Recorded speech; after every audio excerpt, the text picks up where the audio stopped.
प्रिय छात्रगण, ध्यान दें। आज हम लोग चर्चा करेंगे कि हमारी परीक्षा जो अब दो भागों में विभाजित हो गई है, ICSE 10th क्लास की परीक्षा जो अब दो भागों में विभाजित हो गई है, वो किस प्रकार से होगी।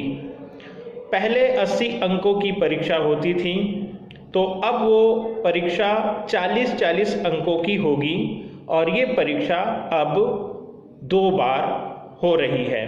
पहली 40 अंकों की परीक्षा नवंबर में और दूसरी 40 अंकों की परीक्षा मार्च के महीने में ली जा सकती है इस वर्ष। ये उस समय की स्थिति पर निर्भर करेगा, क्योंकि अभी से कुछ कह पाना कठिन है, लेकिन नवंबर महीने में जो परीक्षा होने वाली है वो निश्चित है। अब नवंबर महीने के अंदर जो परीक्षा होने वाली है वो पूरी तरह से ऑनलाइन परीक्षा है, जिसमें आपको कंप्यूटर पर ही अपना काम करना है, वहीं पर आपको अपने उत्तर देने हैं। किस प्रकार से देखें, सेक्शन ए और सेक्शन बी यहाँ पर भी आपको रहेंगे। सेक्शन ए सभी के लिए कॉमन रहेगा, जबकि सेक्शन बी सबके लिए कॉमन नहीं रहेगा, क्योंकि किताबें 4 हैं और उन 4 में से 2 किताबें पढ़नी होती हैं। तो जिन बच्चों ने जो भी 2 किताबें पढ़ी हैं उनके उत्तर वो वहाँ पर देगा। किस तरीके से ये भी मैं आपको पूरी तरह से बता दूंगा। जैसे एक है पहला सेक्शन ए, जिसकी हमने अभी अभी चर्चा की है, उसमें पहला प्रश्न आपका होगा अपठित गद्यांश। ध्यान रखें, इसमें निबंध नहीं रहेगा, पत्र नहीं रहेगा, इसमें पहला ही प्रश्न आपको अपठित गद्यांश रहेगा। अपठित गद्यांश में भी आपको प्रत्येक प्रश्न के बाद 4 उत्तर मिलेंगे।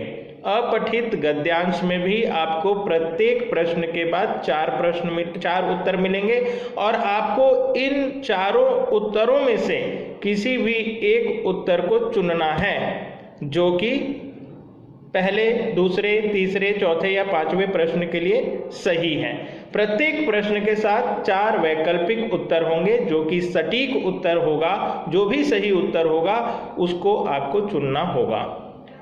इस तरीके से ये हमारा पहला प्रश्न होगा, यानी कि अपठित गद्यांश में से 5 प्रश्न आ सकते हैं। हम अभी उसकी पूरी की पूरी जानकारी नहीं ले पाए हैं, लेकिन उम्मीद है कि 5 प्रश्न आएंगे और आपको वैकल्पिक उसमें उत्तर रहेंगे। आपको उनमें से उत्तर वहीं चुनना है, कुछ भी लिखना नहीं है। उसके बाद आइए, दूसरा जो प्रश्न होगा वो है व्याकरण का। ये भी सभी बच्चों के लिए सामान्य है। व्याकरण में लिंग, वचन, काल, कारक या फिर हमारे जो विलोम शब्द हैं, भाववाचक संज्ञाएं हैं, पर्यायवाची शब्द हैं, विशेषण हैं, वाक्यांश के लिए शब्द हैं, वाक्य परिवर्तन हैं, और भी जितने भी टॉपिक जो दिए हुए हैं व्याकरण में, वे सारे के सारे आपको तैयार करने होंगे और उनमें से यहाँ पर पूछा जाएगा प्रश्न। जैसे कि उदाहरणार्थ मैं बात करूँगा पर्यायवाची शब्दों की, तो पर्यायवाची शब्दों में से जैसे उन्होंने अश्व पूछ लिया, अश्व का उचित पर्यायवाची शब्द क्या होगा, तो वहाँ पर घोड़ा दिया हुआ है, खग दिया हुआ है, मृग दिया हुआ है, वानर दिया हुआ है। तो हमें पता है कि अश्व के लिए पर्यायवाची शब्द जो है वो घोड़ा होता है, तो वहाँ पर हम उसको टिक कर देंगे, यानी कि उस उत्तर को हम लोग सही कर देंगे, तो हमारा 1 अंक सुरक्षित हो जाएगा। इसी प्रकार से व्याकरण के लगभग सभी प्रश्नों के उत्तर आपको इसी प्रकार से देने हैं। उसके बाद सेक्शन बी यानी सेक्शन ए में केवल 2 प्रश्न रहेंगे, अपठित गद्यांश, अनसीन पैसेज और व्याकरण। ये 2 आपको सेक्शन ए में रहेगा। और सेक्शन बी जो कि हमारी किताबें होती हैं, जिसमें हम लोग कहानियाँ, कविताएं या फिर कई स्कूलों के अंदर एकांकी पढ़ाई गई है, कई स्कूलों के अंदर नया रास्ता नाम का उपन्यास पढ़ाया गया है। इनमें से जो बच्चे पढ़ रहे हैं उससे संबंधित प्रश्नों के उत्तर वो लोग वहाँ लिखेंगे। बाकी जो किताबें उनको स्कूल में नहीं पढ़ाई जा रही हैं उनके प्रश्नों को वो कुछ नहीं करेंगे, ना ही उनके उत्तर को वो कुछ करेंगे। वो सिर्फ अपनी किताबें, अपनी 2 पाठ्य पुस्तकों की किताबों की जो प्रश्न हैं उन्हीं किताबों के प्रश्नों को वो लोग वहाँ पर टिक करेंगे। बाकी कोई दूसरा काम उनको नहीं करना है, दूसरी किताब से कुछ भी नहीं करना है। चलिए आगे बढ़ जाते हैं। तो अब जो सेक्शन बी है इसमें जिन बच्चों ने कहानियाँ ले रखी हैं साहित्य सागर की कहानियाँ, उनको नवंबर तक कौन कौन सी कहानियाँ पढ़ लेनी चाहिए। तो उसमें है बात अठन्नी की पहला, उसमें है काकी, उसमें है महायज्ञ का पुरस्कार और उसमें नेताजी का चश्मा। ये 4 आपको पाठ 10वीं कक्षा के बच्चों को ये 4 पाठ तैयार रखने हैं। ये 4 पाठ के अंदर से प्रश्न उनको नवंबर में होने वाली ऑनलाइन परीक्षा में पूछे जाएंगे। इसके अलावा अगर वो कविता भी पढ़ रहे हैं तो कविता में से वे कबीर की साखी, गिरधर की कुंडलियाँ और स्वर्ग बना सकते हैं। ये 3 उनको नवंबर तक तैयार रखना है। ये 3 की तैयारी वो नवंबर तक कर लें। स्कूल के अंदर इसके आगे का भी पढ़ाया जाता रहेगा, लेकिन नवंबर में जो परीक्षा होगी उसमें केवल इतना पूछा जाएगा, आगे का नहीं पूछा जाएगा। उसके आगे की बातें जो मार्च में होने वाली परीक्षा है उसमें पूछी जाएंगी। उसका मैं अलग से वीडियो बना करके आपको शेयर करूंगा, क्योंकि अभी तक उसकी हमारे पास पूर्ण जानकारी नहीं आई है। लेकिन ऑनलाइन परीक्षा जो नवंबर में होने वाली है उसमें सेक्शन बी में पाठ में से बात अठन्नी की, काकी, महायज्ञ का पुरस्कार और नेताजी का चश्मा तथा कविताओं से साखी, गिरधर की कुंडलियाँ और स्वर्ग बना सकते हैं। तथा एक और कविता है इसमें, वह जन्मभूमि मेरी, वह जन्मभूमि मेरी। मतलब आप समझ लीजिए कि 4 पाठ 4 कविताएं, साखी, गिरधर की कुंडलियाँ, स्वर्ग बना सकते हैं और वह जन्मभूमि मेरी, ये चौथी कविता। 4 कविताएं 4 पाठ, ये आपको तैयार करके रखने हैं।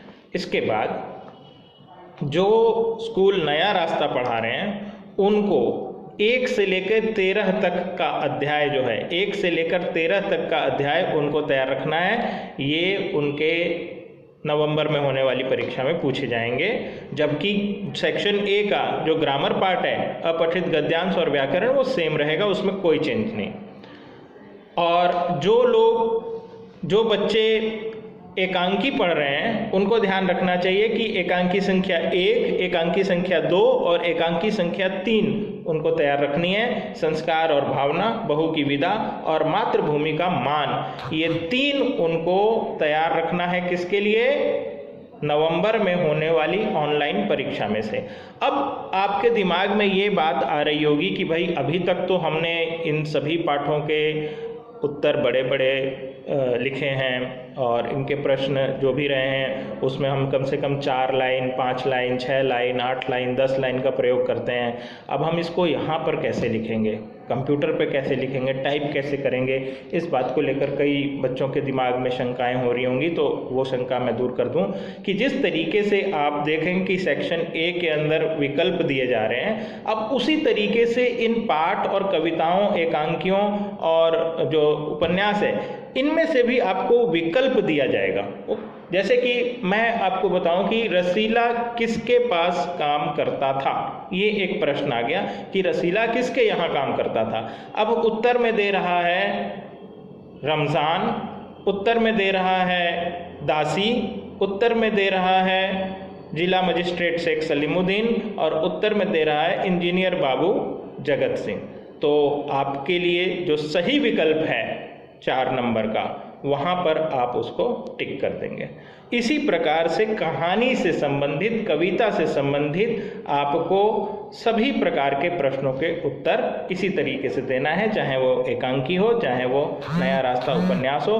सभी में से ऐसे ही आपको प्रत्येक प्रश्न के बाद 4 उत्तर मिलेंगे और आपको उन्हीं में से सही उत्तर छांट करके वहाँ पर टिक मार्क कर देना है। तो ये हो गई हमारी नवंबर की 40 अंकों की परीक्षा। और इसके बाद जो 40 अंक की परीक्षा होगी मार्च में, उसकी जानकारी जैसे ही आती है तो मैं आपके साथ वो भी शेयर करूंगा।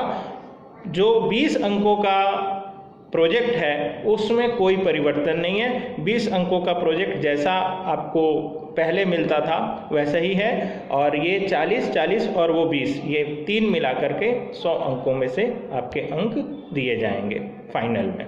ठीक है, तो हम अब वेट करते हैं अपने 40 अंकों के मार्च के परीक्षा के डिटेल्स आने का। जैसे ही वो आ जाते हैं तो मैं आपको वो भी बताऊंगा। Thank you very much.